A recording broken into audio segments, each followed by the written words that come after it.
What's up YouTube, it's Adam from I'm a Music Mogul, and today I want to show you a couple tips when you're bouncing your sessions in Logic Pro. So let's get straight to the tutorial. So basically we all know how to export our songs in Logic. You go up to your cycle range, drag it for the song's entirety, go to bounce and export, and it's done. But tip number one I'm going to show you guys right now is always leave space at the beginning of your track and space at the end of your track. Now what I mean by that is select all your tracks and kind of leave 2 bars at the beginning and 2 bars at the end. Now you're probably wondering, why am I doing this? Basically, you're doing this to avoid any clicks or pops at the beginning of your song or any clicks or pops at the end of your song. At the end, it obviously allows your song to ring out if you have any long effects of audio effects. And at the beginning, if you export on beat 1, normally you will get a click at the beginning of the song just because it's hitting on that initial sound. You don't want clicks in your song, so always leave space at the beginning and at the end of your track. Mastering engineers will love you for it, for leaving space for them to work with, because they always want more space, more headroom, more of everything. Keeping along with the terms of the end of your session, which is basically your audio tail. I'm just going to bring up this window right here. And Logic gives us a cool and neat little feature that is called Include Audio Tail.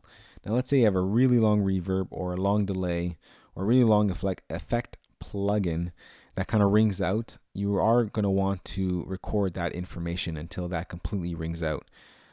If you have this ticked on, it will record all that data and include that into your bounce. If you don't have it clicked, it will kind of just listen to what end bar you have right here, and whether it's rung out or not, it will stop, and that's when you'll get a click. So it's always good to leave the include audio tail box checked. Now tip number 3 is about normalization, or normalize. Many people are a little confused when to use it, when not to use it. Basically 9 times out of 10 you're going to want to take normalize and set it to off, because basically if you leave it to on, basically Logic will boost every file to 0 decibels and you'll have to perform your mix all over again. The relative levels are gone. It's not a good thing. People think it just kind of brings up their sound and makes it kind of radio ready. Doesn't really. 9 times out of 10 you're going to want it to off. And if you want to make your song louder or kind of more glued together, normalize isn't going to do that for you. You're going to want to use compression, limiting, and all that kind of stuff on your master track or in mastering stage of your song. So always leave normalization off. So that is tip number 3. Tip number 4 is dithering. Now when to use dithering. Basically, you only use dithering when you're going from a higher bit rate down to a lower bit rate. Now, most studios record in 24-bit audio, and then when the CD goes to the mass public, it goes and gets kind of chopped down to 16-bit audio because that is CD quality. So you only want to use dithering when you go from a higher bit rate to a lower bit rate. You don't need to use dithering if you're going from 16 to 16 or anything like that. And also, you don't want to keep dithering down your song. So you only want to use and apply dithering once to your whole song. So let's say you record 24-bit. I suggest you guys edit in 24-bit, and when it gets to the mastering stage and they're exporting to the final CD quality, that is when you should apply the dithering, because if you keep applying dithering after dithering, it will lower your audio quality, and that's not a good thing. We all want high quality audio.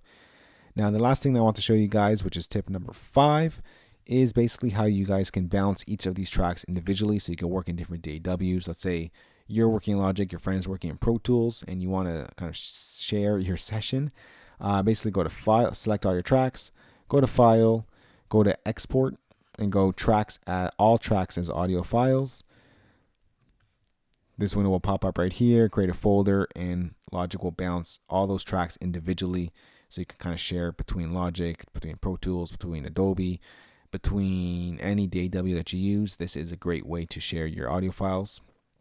Or if you're just sending to a mixing engineer or anything like that, this is a great way to do it. Alright, so that's it for the tutorial right there. I figured when I end the tutorial, I'll show you what this session entails.